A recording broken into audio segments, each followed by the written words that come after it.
Olá, irmãos, graça e paz. Sejam muito bem-vindos à nossa jornada de leitura bíblica. Nós acabamos de encerrar a leitura então do livro de Josué e vamos dar início ao período dos Juízes. Hoje nós vamos ler o livro de Juízes, do capítulo 1 ao capítulo 3. Amém? Se tu és novo neste canal, eu quero te convidar a subscreveres e fazeres parte da nossa jornada de leitura bíblica. Nós estamos a ler a Bíblia em um ano. Neste momento, vamos então dar início ao livro de Juízes, capítulo 1. Judá e Simeão conquistam a terra. Depois da morte de Josué, os israelitas perguntaram ao Senhor: qual das tribos deve ser a primeira a atacar os cananeus? O Senhor respondeu: Judá, pois eu entreguei a terra em suas mãos.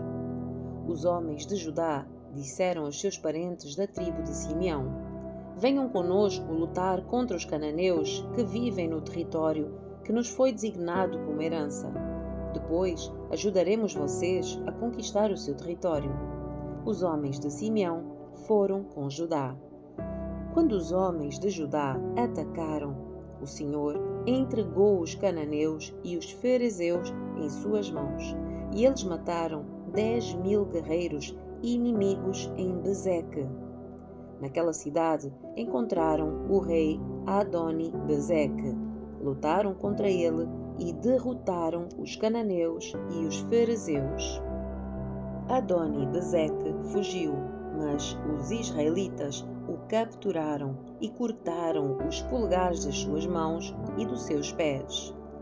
Adoni-Bezeque disse: 70 reis com os polegares das mãos e dos pés cortados comiam migalhas debaixo da minha mesa. Agora Deus me retribuiu aquilo que fiz com eles. E o levaram a Jerusalém, onde ele morreu. Os homens de Judá atacaram Jerusalém e a conquistaram. Mataram todos os seus habitantes e puseram fogo na cidade. Depois disso, desceram para lutar contra os cananeus que viviam na região montanhosa do Negueb e nas colinas do oeste. Judá marchou contra os cananeus que habitavam em Hebron, antes chamada Kiriat Arba, e derrotou os exércitos de Sesai, Aimá e Talmai. Dali avançaram contra os habitantes de Debir, antes chamada de Kiriat Sefer. Caleb disse: darei a minha filha Axa em casamento a quem atacar e tomar Kiriat Sefer. Otoniel, filho de Kenaz, irmão mais novo de Caleb, tomou a cidade, e Caleb lhe deu Axa como esposa. Quando Axa se casou com Otoniel, ela insistiu para que ele pedisse um campo ao pai dela. Assim que ela desceu do jumento, Caleb lhe perguntou: o que você quer? Ela respondeu: quero mais um presente. O Senhor me deu as terras no deserto de Negueb. Agora peço que também me dê fontes de água. Então Caleb lhe deu as fontes superiores e as fontes inferiores. Quando a tribo de Judá deixou Jericó, a cidade das palmeiras, os queneus, descendentes do sogro de Moisés, os acompanharam até o deserto de Judá. Eles se estabeleceram no meio do povo dali, perto da cidade de Arad, no Negueb. Então a tribo de Judá se uniu com os seus parentes da tribo de Simeão para lutar contra os cananeus que habitavam em Zefate e destruíram completamente a cidade. Por isso, agora ela se chama Ormá. A tribo de Judá também conquistou as cidades de Gaza, Ascalon e Ecrom e os territórios ao redor. Israel não conquista toda a terra. O Senhor estava com a tribo de Judá. Ela tomou posse da região montanhosa, mas não conseguiu expulsar os habitantes da planície, pois eles tinham carros de guerra com rodas de ferro. A cidade de Hebrom foi entregue a Caleb, conforme Moisés havia prometido, e ele expulsou os seus habitantes, descendentes dos 3 filhos de Enaque. A tribo de Benjamim, porém, não conseguiu expulsar os jebuseus que moravam em Jerusalém. Por isso, até hoje, os jebuseus vivem no meio do povo do Benjamim. Os descendentes de José atacaram a cidade de Betel e o Senhor estava com eles. Enviaram espiões a Betel, antes conhecida como Luz, e eles abordaram um homem que saía da cidade e lhe disseram: "Mostre-nos como entrar na cidade e teremos misericórdia de você." Ele mostrou a entrada e eles mataram todos os habitantes de Betel, exceto aquele homem e a sua família. Mais tarde, o homem se mudou para a terra dos Hititas, onde construiu uma cidade e a chamou de Luz, que é o seu nome até hoje. A tribo de Manassés, porém, não expulsou os habitantes de Bet-San, Taanac, Dor e Beliã e Megido, nem dos povoados ao seu redor, pois os cananeus estavam decididos a permanecer naquela região. Quando Israel se fortaleceu, submeteu os cananeus a trabalhos forçados, mas não os expulsou completamente da terra. A tribo de Efraim também não expulsou os habitantes de Gezer, de modo que os cananeus continuaram a viver no meio deles. A tribo de Zebulon não expulsou os habitantes de Quitron e de Naalol, de modo que os cananeus continuaram a viver no meio deles, mas foram submetidos a trabalhos forçados. A tribo de Aser não expulsou os habitantes de Aco, Sidom, Alabe, Aquzibe, Elba, Afeque e Reobe.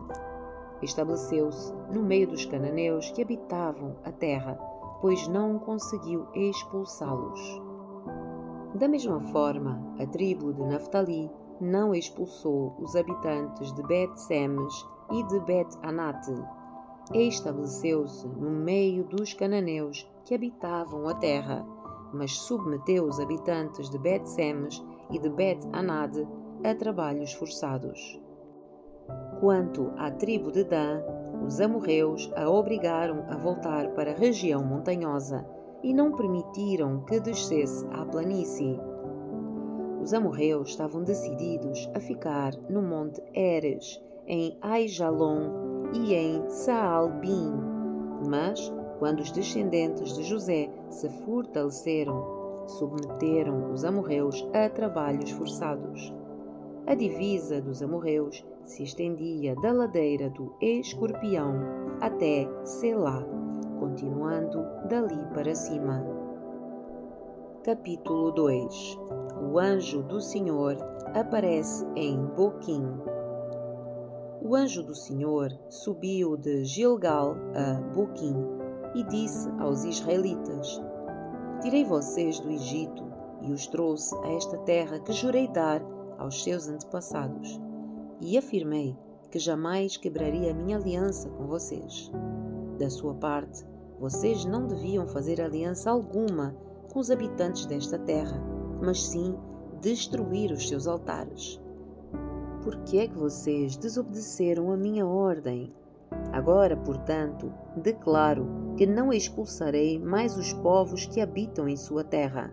Eles serão como espinhos em suas costas, e os deuses deles serão uma armadilha para vocês."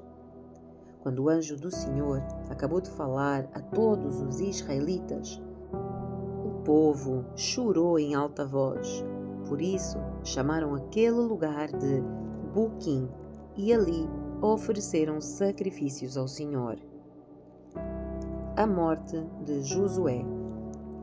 Depois que Josué se despediu do povo, cada tribo de Israel partiu para tomar posse do território que havia recebido como herança.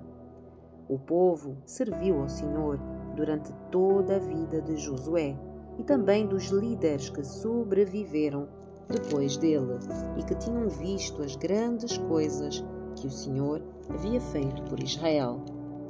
Josué, filho de Num, servo do Senhor, morreu aos 110 anos.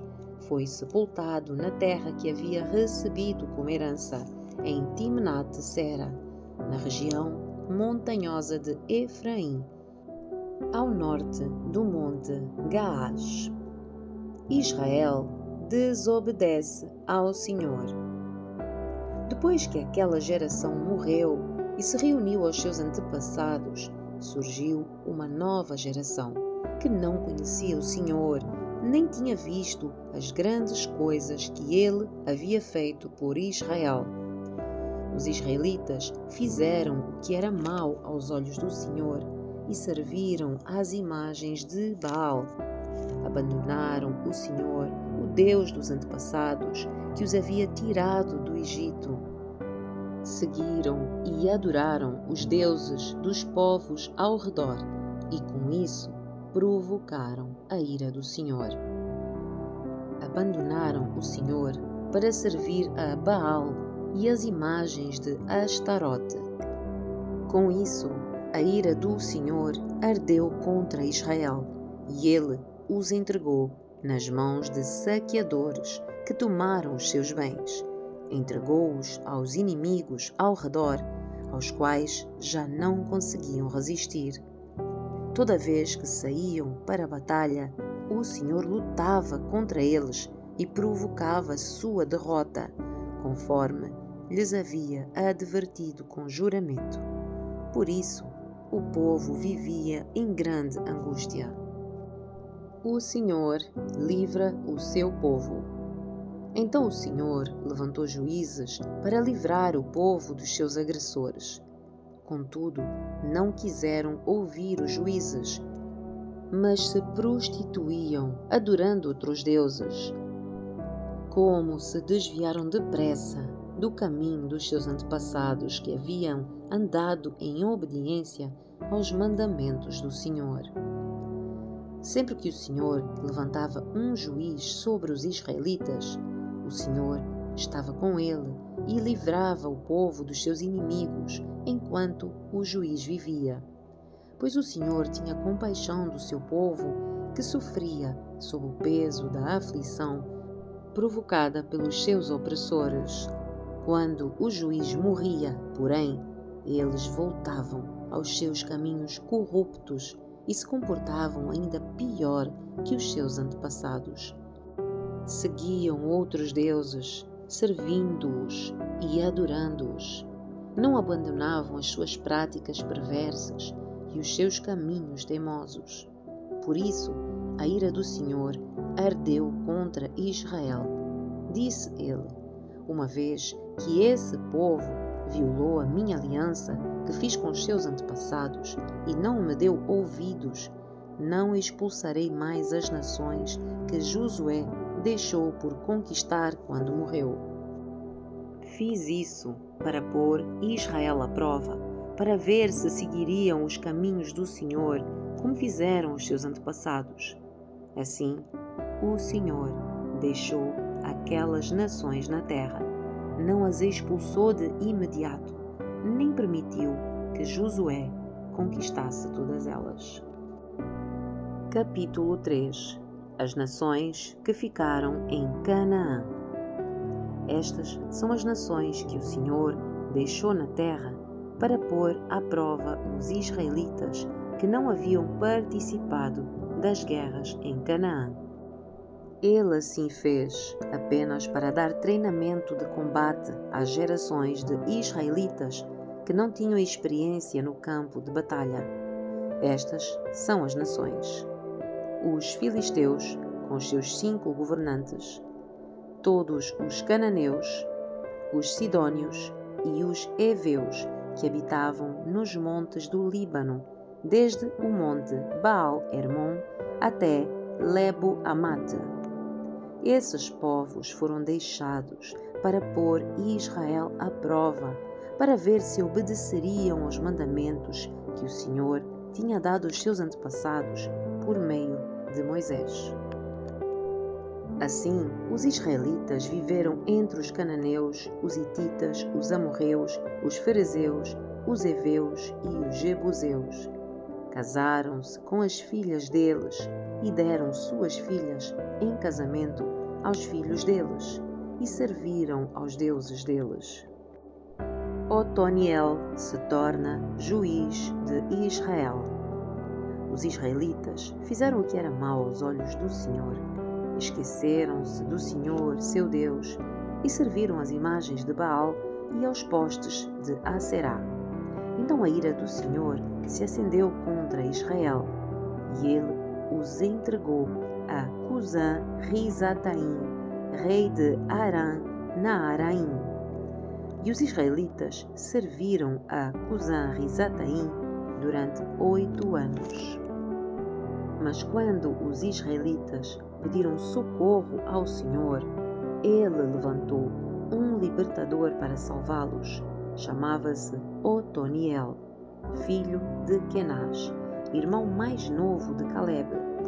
O Espírito do Senhor veio sobre Otoniel e ele se tornou juiz de Israel. Otoniel guerreou contra Cusã-Risataim, rei de Arã, e o derrotou, pois o Senhor o entregou em suas mãos. Houve paz na terra durante 40 anos, até a morte de Otoniel, filho de Kenaz. Eude se torna juiz de Israel.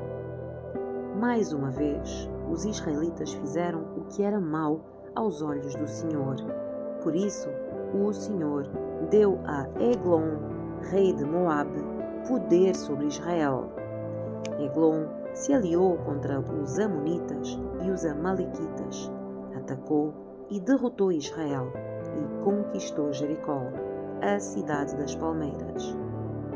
Os israelitas serviram a Eglon, rei de Moabe, durante 18 anos. Mas quando os israelitas pediram socorro ao Senhor, ele levantou um libertador para salvá-los. Chamava-se Eude, homem canhoto, filho de Gera, da tribo de Benjamim.